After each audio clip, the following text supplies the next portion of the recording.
प्रार्थना की शादी पड़ोस के गांव में तय हुई थी।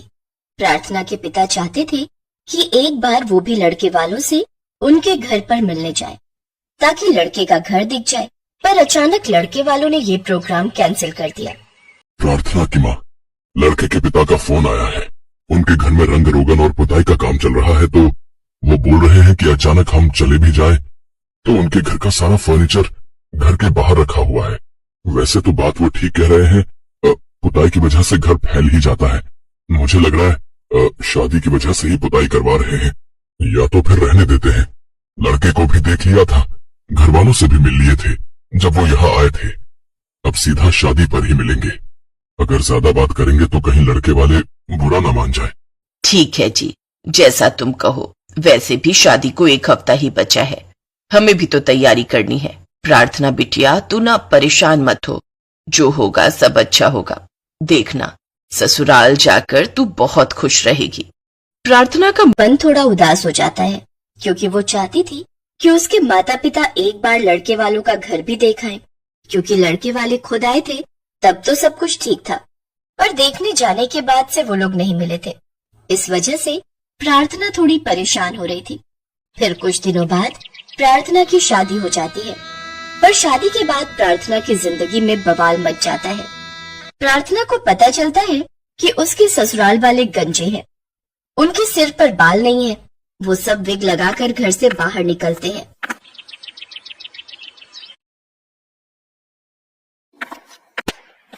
आपने और आपके परिवार वालों ने मुझसे झूठ बोला है, मेरे साथ विश्वासघात हुआ है। मैं नहीं जानती थी कि मेरी ससुराल गंजी है। मेरे बाल इतने सुंदर लंबे घने हैं और मैं एक गंजी ससुराल में बहू बनी हूँ। मेरे सारे रिश्तेदारों को जब ये बात पता चलेगी वो सब मुझ पर हंसेंगे। बहू, हम नहीं चाहते थे कि तुम्हें दुख हो, इस वजह से हमने तुम्हें अपने गंजेपन के बारे में कुछ नहीं बताया। हमें माफ कर दो बहू। बहू, अगर हम झूठ न बोलते तो हमारे प्रकाश की शादी कहीं ना होती। हमारा प्रकाश हमेशा कुंवारा रहता। हमें तुमसे झूठ बोलना पड़ा ताकि तुम हमारे बेटे से शादी के लिए हाँ कह दो। अगर तुम्हें पता चलता कि हमारा बेटा गंजा है और हम सब भी गंजे हैं तो तुम कभी भी शादी के लिए हाँ ना कहती। मैंने आपको पहले ही कहा था माँ बाबूजी, मेरी शादी झूठ के भरोसे मत करो, पर आपने मेरी एक नहीं सुनी। आप दोनों ने मुझे अपनी कसम देकर बात दिया, वरना मैं प्रार्थना की जिंदगी कभी खराब नहीं करता। प्रार्थना, मैंने बहुत बड़ी गलती की है। अगर तुम जाना चाहती हो तो जा सकती हो, मैं तुम्हें शादी से आजाद करता हूँ। शर्म नहीं आती है सब कहते हुए? हैं? मेरी बेटी की जिंदगी खराब कर दी, उसके माथे पर शादी का ठप्पा लगा दिया। अब बोल रहे हो कि वो तुम्हें छोड़कर चली जाए? मैं तुम सबको जेल में घसीटूंगा, बता रहा हूँ। सुनो जी, अभी के अभी इन सबके खिलाफ पुलिस में रिपोर्ट कर दो। जब इन्हें जेल होगी ना, तब इन्हें पता चलेगा किसी लड़की की जिंदगी खराब करने का क्या परिणाम होता है। माँ बापू, रहने दो, अब जो हो गया मैं उसे अपना नसीब मानकर यहाँ रह लूंगी। कोई बात नहीं, इन लोगों के बाल नहीं है, ये गंजे हैं, इसीलिए शायद ये लोग स्वार्थी हो गए और हमसे झूठ बोल दिया। आप चिंता मत करो माँ बापू, अगर मुझे कोई भी परेशानी होगी तो मैं सबसे पहले आकर आपसे कहूंगी। मैं कुछ दिन यहाँ रहकर देखना चाहती हूँ। अगर मुझे लगेगा कि यहाँ कुछ ठीक नहीं है तो मैं खुद ये घर छोड़कर आपके पास आ जाऊंगी। ठीक है बेटी, हम जानते हैं कि तू ये सब हमारे लिए कर रही है, तो हमें परेशान नहीं देखना चाहती है, पर अगर तुझे थोड़ा सा भी लगे कि इन लोगों ने तुझे परेशान किया है तो तू हमारे पास आ जाना, हम दोनों जा रहे हैं। प्रार्थना के माता पिता चले जाते हैं और प्रार्थना ने इस शादी को स्वीकार कर लिया और वो अपनी ससुराल में रहने लगी। प्रार्थना बहू, तुम्हारे बाल तो कितने लंबे और सुंदर हैं। तुम कहाँ इन गंजों के परिवार में आ गई? तुम्हें तो कोई भी अच्छा लड़का और अच्छा परिवार मिल सकता था। आंटी जी, अब तो शादी हो गई है, अब इस बारे में मैंने सोचना छोड़ दिया है। अच्छा, मुझे रसोई में काम है, मैं चलती हूँ।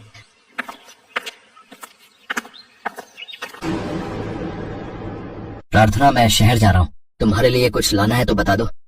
मुझे किसी चीज की जरूरत नहीं है, मेरे लिए कुछ मत लाना।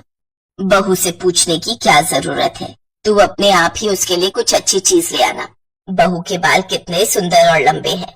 एक काम कर, तू बहू के बालों के लिए शहर से बढ़िया शैम्पू साबुन जो होते हैं वो खरीद लाना, बहू खुश हो जाएगी। ठीक है माँ। प्रकाश शहर चला जाता है। प्रार्थना की सास मंदिर चली जाती है और उसके ससुर किसी और काम से। प्रार्थना घर पर अकेली थी, इसलिए वो साफ सफाई के काम में लग जाती है। ये स्टोर कितना गंदा हो रहा है, सारा पुराना सामान फैला कर रखते हैं। सोच रही हूँ सारा सामान स्टोर में रख दूं और स्टोर को भी साफ कर दूं। मेरे कमरे का कुछ सामान यहाँ आ जाएगा। प्रार्थना स्टोर की सफाई करने लगी। सफाई करते समय प्रार्थना को एक पुरानी किताब मिली। किताब के पन्ने पीले और मटमैले हो चुके थे।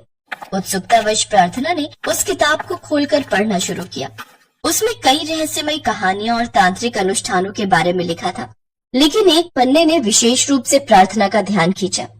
उसमें प्रार्थना के परिवार के बारे में लिखा था। प्रार्थना पन्ने पर लिखी बातें पढ़ने लगती है। इस परिवार पर एक पुराने श्राप का प्रभाव है। हर पीढ़ी में सभी सदस्य गंजे हो जाते हैं। इस श्राप से मुक्ति तभी मिलेगी जब परिवार की बहू अपने बालों का बलिदान देगी। ये सब क्या लिखा है इस किताब में? प्रार्थना को ये सब बहुत अजीब लगा और उसने बिना देर किए अपने सास ससुर और पति से इस बारे में बात की। बहू, हम ये किताब तुमसे छुपाना चाहते थे, इसलिए इस किताब को पुराने सामान के साथ रखा था, पर ये किताब तुम्हारे हाथ लग गई। ये सच है बहू, हमारे परिवार पर ये श्राप कई पीढ़ियों से चला आ रहा है। ये श्राप क्यों और कैसे मिला, मुझे ये जानना है माँ जी। बहू, ये श्राप हमें हमारे पूर्वजों द्वारा एक गंजी औरत का मजाक उड़ाने के कारण मिला था। कई पीढ़ियों पहले हमारे पूर्वज गांव के प्रतिष्ठित लोग थे। उन्हें तंत्र विद्याएं करने का शौक था। एक दिन एक गरीब गंजी औरत गांव में भीख मांगने आई। हमारे पूर्वजों ने उसका मजाक उड़ाया और उसे अपमानित किया। उस औरत ने बहुत दुखी होकर उन्हें श्राप दिया कि जैसे तुमने मेरा अपमान किया है, वैसे ही तुम्हारी आने वाली सभी पीढ़ियां गंजेपन का शिकार होंगी, और तभी से ये श्राप हमारे परिवार पर लगा हुआ है। हमें भी ये राज नहीं पता था कि हम इस गंजेपन से कैसे छुटकारा पा सकते हैं। ये किताब हमें प्रकाश और तुम्हारी शादी से कुछ दिन पहले ही मिली थी। शायद ये वही तंत्र मंत्र की किताब है जिस पर हमारे पूर्वजों ने आने वाली पीढ़ियों के लिए गंजेपन से मुक्ति का उपाय लिखा था। पर जब हमने उपाय के बारे में पढ़ा कि श्राप से कैसे मुक्ति हो सकती है, तो हम चुप हो गए, क्योंकि हम जानते थे कि तुम्हारे बाल बहुत सुंदर, घने, लंबे हैं। हम नहीं चाहते थे कि तुम्हारे बालों को कोई नुकसान पहुंचे, इसीलिए हम चुप रहे। लेकिन हम तुम्हारे जैसी बहू खोना नहीं चाहते थे। अपने सास ससुर की बातें सुनकर प्रार्थना ने महसूस किया कि उसके ससुराल वालों का दोष नहीं है और वे इस श्राप के शिकार हैं। प्रार्थना ने सबको समझाया और अपने बालों का बलिदान देने को तैयार हो गई। प्रार्थना, नहीं, तुम ऐसा कुछ मत करो। तुम हमारे लिए अपने सुंदर बाल क्यों काट रही हो? मत करो ऐसा। तुम अपने घर वापस चले जाओ। नहीं, आप सब मुझे मत रोको, मैं अपने बालों का बलिदान जरूर दूंगी। प्रार्थना ने मन बना लिया था कि वो अपने बालों का बलिदान देगी। सब उसको रोकते रहे पर वो नहीं मानी। अचानक घर में एक रहस्यमय रोशनी फैल गई और एक गंजी औरत की आत्मा प्रकट हो गई। रुको, मैं इस परिवार के श्राप का कारण हूँ, लेकिन तुम्हारे इस महान बलिदान से मैं बहुत प्रसन्न हूँ। मेरे जीवन में हुए अपमान का बदला मैंने इस परिवार को श्राप देकर लिया था, परंतु तुम्हारे साहस और प्रेम ने मुझे माफ करने के लिए प्रेरित किया है। इसलिए मैं तुम्हारे बलिदान का सम्मान करते हुए इस श्राप को हमेशा के लिए समाप्त करती हूँ। अब तुम्हारे परिवार में सबका गंजापन दूर हो जाएगा और बाल आ जाएंगे, और तुम्हें भी अपने बालों का बलिदान नहीं देना होगा। मैं हमेशा के लिए अपना श्राप वापस ले रही हूँ। गंजी औरत की आत्मा अपना श्राप वापस लेकर गायब हो जाती है। आज उन्हें जो खुशी मिली थी वो सब उनकी बहू प्रार्थना के साहस